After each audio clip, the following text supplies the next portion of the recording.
अब परमात्मा ने आकर ये ज्ञान दिया है और यथार्थ ज्ञान को भगवान ही बता सकते हैं, जीव तो अटकल लगाया करते हैं। आप देखिएगा पवित्र चारों वेदों और श्रीमद् भगवत गीता के अंदर जो ज्ञान है वो गॉड गिवन है, और परमेश्वर कबीर जी की वाणी वो गॉड गिवन है, स्वयं परमेश्वर ने आके बोली है। और उन महापुरुषों की वाणी जो परमात्मा से परिचित हुए, जिनको भगवान आकर सीधे मिले, उनको अपने से परिचित करा के वापस छोड़ा, उनकी वाणी भी गॉड गिवन है, क्योंकि उनका अनुभव आंखों देखा है परमात्मा की उन वाणी से भी मेल खाता है। तो इस प्रकार जो 18 पुराण हैं उनको देखिएगा, वो जीव की सोच है। इन ब्रह्मा विष्णु महेश और अन्य ऋषि महर्षियों का अपना ज्ञान अनुभव है, वो वेदों से बहुत कम मेल खाता है। तो इस प्रकार हमने अन्य के अनुभव को अपने भक्ति मार्ग में सहयोग में नहीं लेना है, आधार नहीं मानना है। इस ज्ञान को सुनने के लिए, ज्ञान को समझने के लिए 18 पुराण हमारे लिए एक विशेष सहयोगी हैं, लेकिन भक्ति की विधि के लिए इनका सहयोग हमने बिल्कुल नहीं लेना। और उसमें जो भी भक्ति क्रियाएं बता रखी हैं वो वेदों से नहीं मिलती हैं तो नहीं लेना, उनका पालन नहीं करना हमने, तभी हम सफल होंगे। तो क्या बताते हैं, ये मनुष्य जीवन जब तक आपके पास है तो आप इससे ये लाभ उठा सकते हो। क्या बताया है कि लोहे जैसा ताव जात है ये काया दे सराही, और 3 लोक और भवन चतुर्दश सब जग सौदे आही। जैसे कारीगर लोहे को गर्म करता है, उसको इतना गर्म कर देता है बहुत अधिक, और फिर उसको निकाल कर तुरंत उस पर चोटें लगाता है। गरम गरम लोहे पर चोट लगा करके वो जो वस्तु बनाना चाहता है बना सकता है। लोहे के जरा से भी ठंडा होने के उपरांत तो उसके ऊपर चाहे पूरे गणना झाड़ ले, चाहे घन मार ले, उसका कोई लाभ नहीं होगा। वो टेढ़ा मेढ़ा बन जाएगा, वो वस्तु नहीं बनेगी जिसके लिए प्रयत्न किया गया था। तो ये मनुष्य जीवन जिसका शांत हो जाएगा, जब तक मनुष्य जीवन है ये लोहा गर्म है, इस पर राम नाम की चोट मार के आप जो बनाना चाहते हो बना सकते हो। जब ये ठंडा हो जाएगा, मृत्यु हो जाएगी, फिर कुछ नहीं हो, चाहे 5-6 इसके श्राद्ध निकालते रहियो, वो तो ठंडा होने के बाद चोट मारनी है। और चाहे उसकी 13वीं करते रहियो, 13वीं 17वीं, वो तो लोहा ठंडा होने के बाद व्यर्थ प्रयत्न कर रहे हो। तो यहां क्या बताते हैं, 3 लोक और भवन चतुर्दश सब जग सौदे आही, दुगने तिगने किए चौगने किन्हु मूल गवाही। किसी ने तो दुगने तिगने चौगने कर लिए मनुष्य जीवन से सतभक्ति करके, और किन्होंने मूल का नाश कर लिया, मूल गंवा दिया, यानी मनुष्य जीवन को यही फू फर करके अन्य क्रियाओं में ही व्यर्थ कर गए। उन्होंने मूल धन का नाश कर दिया। अब भक्ति न करने से क्या हानि होगी।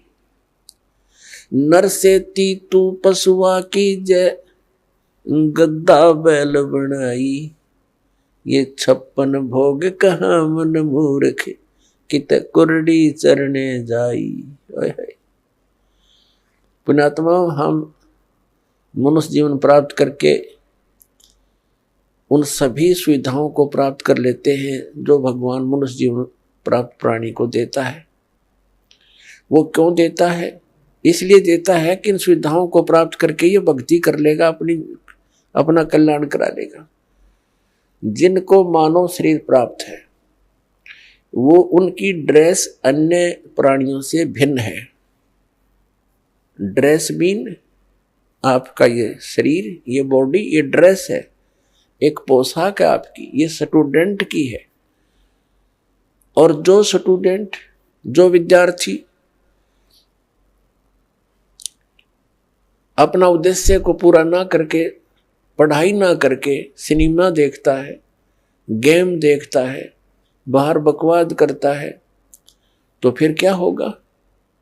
वो अपना जीवन नाश कर रहा है, वो अपने उद्देश्य से भटक चुका है। और फिर क्या बनेगा? वो मजदूर लगेगा और कहीं मिट्टी ढोएगा, रिक्शा चलाएगा, पल्लेदारी करेगा। जिस उद्देश्य से वो विद्यालय में गया था उससे चूक गया, वो लाभ प्राप्त नहीं कर सका। ठीक इसी प्रकार आप जी जिनको भी मानव शरीर प्राप्त है, चाहे वो रिक्शा चालक है, चाहे कोई मजदूर है, चाहे कोई धनी व्यक्ति है, चाहे अधिकारी कर्मचारी है, या कोई मंत्री, प्रधानमंत्री, मुख्यमंत्री, राष्ट्रपति है, ये सब स्टूडेंट हैं। और जो ये भक्ति साधना नहीं कर रहे वो अपने उद्देश्य से भटक चुके हैं।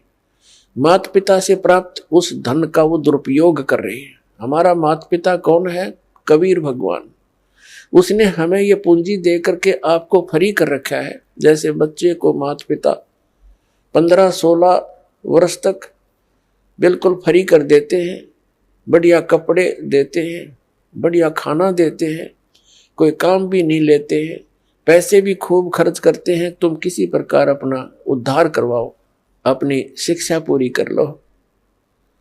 तो पुण्यात्मा परमात्मा ने आपको वो धन देकर यहाँ एक विशेष ड्रेस पड़ा रखी है, इसमें विशेष सुविधाएं हैं जिससे आप भक्ति कर सकते हो। बच्चे को इसलिए सुविधा दी जाती है, विद्यार्थी को, कि उन इन सुविधाओं को प्राप्त करके ही वो अपनी भक्ति, वो पढ़ाई कर सकता है, तभी सफल हो सकता है। तो आप जी को परमात्मा ने ऐसी सुविधाएं दी है, खाने के लिए सुंदर अन्न, फल, आहार, काजू किस्म, सेब, संतरे, दूध, दही और सद्बुद्धि दे रखी। मकान झोपड़ी घालो, प्राकृतिक आपदाओं से बचने के लिए भूख लगे जब भोजन खा लो, प्यास लगे जब जल पी लो, सब उपलब्ध है। उसके साधन बता दिए, जल ऐसे मिलता है। और फिर करना क्या था? बस बच्चे पैदा करो, इनको ब्याहो, इनको बस पाल पोस दो, फिर मर जाओ। क्या यही काम था इसका? ये तो पशु पक्षी भी कर रहे हैं। इसके साथ साथ एक अनिवार्य कार्य था जिसका हमें पता चलकर भी हम इस पर नहीं चल सके, क्योंकि संत साधु जन जितने हैं वो बताते हैं, समझाते भी हैं, लेकिन उनके वचन में शक्ति नहीं, उनके पास वो पावर नहीं, उनके पास वो भक्ति मंत्र नहीं जिसे प्राप्त करके प्राणी फिर आगे इस मार्ग को आगे चल सके। जिस कारण से अब मानो नास्तिकता की ओर बढ़ रहा है। तो मनुष्य जीवन आपको प्राप्त हुआ, इसकी उपलब्धि ना करने से, भक्ति ना करने से फिर क्या होगा? नर से तीतू पशुआ की जय, गद्दा बैल बनाई, ये 56 भोग कहा मन बोरे, कहीं कुरडी चरने जाई। पुण्यात्मा, जब तक हम सत्संग नहीं सुनते तब तक हमारे ऊपर इस काल के माया व रूपी भांग का घना नशा होता है। कबीर साहब कहते हैं, कबीर ये माया अटपटी, सब गट आण अड़ी, और किस किस ने समझाऊं या कुएं भांग पड़ी। जिस संसार में हम रह रहे हैं यहाँ प्रत्येक व्यक्ति के एक ही विचार हैं और एक जैसे ही उसकी गाइडलाइन होती है अपने बच्चों को, कि भाई अपना बच्चे को शिक्षा के लिए भेजते हैं तो भी उद्देश्य यही बताते हैं कि तेरा रोजगार ठीक हो जाएगा। यानी जो भी ट्रेनिंग हमें मिलती है, रोजी रोटी और कपड़ा और कोठी, इनके बनाने की ही मिलती है।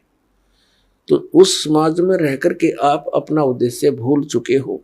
सत्संग में आने से कुछ समय आपको भगवान देता है, निश्चिंत होकर सत्संग सुनते हो और बहन भाइयों से मिलते हो, उनसे भी आपको फिर धीरे धीरे ये ज्ञान सुनने को मिलता है, तो आपकी रुचि बन जाती है।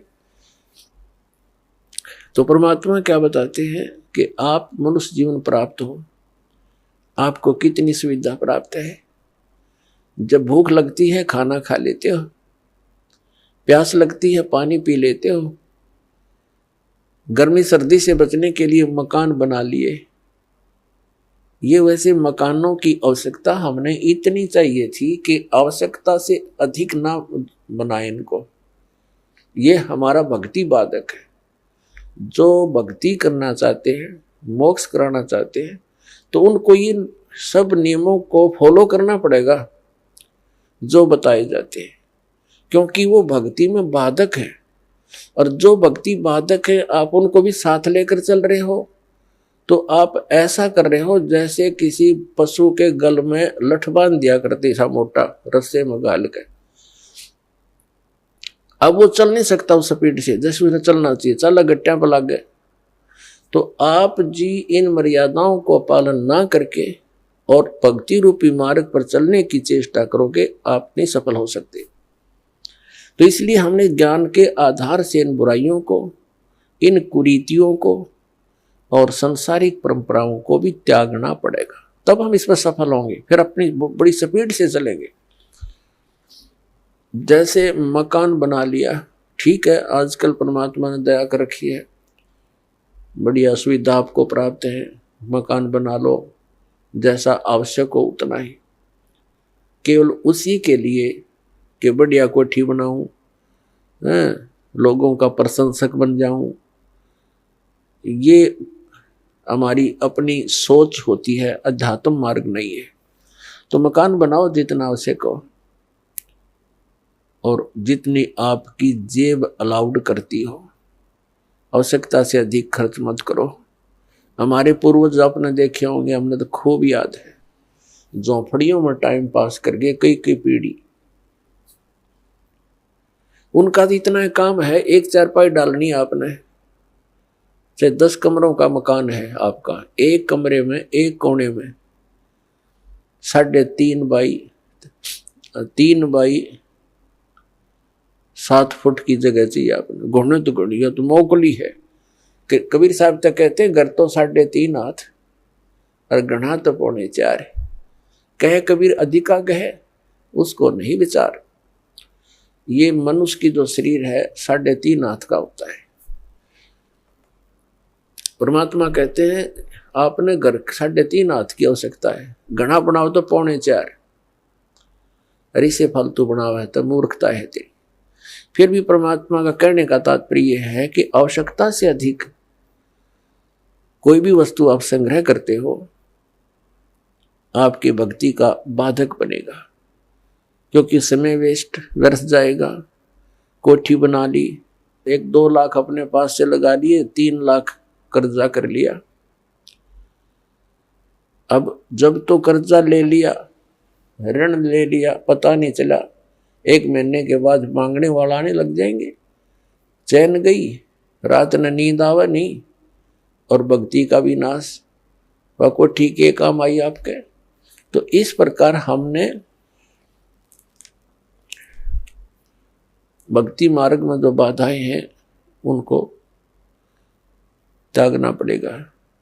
अब क्या बताते हैं, परमात्मा ने हमें कितनी सद्बुद्धि दे रखी है, और ये भक्ति ना करने से इन कोठी बंगले बनाने में और धन बढ़ाने में अपना जीवन व्यर्थ कर जाएंगे, तो फिर क्या होगा।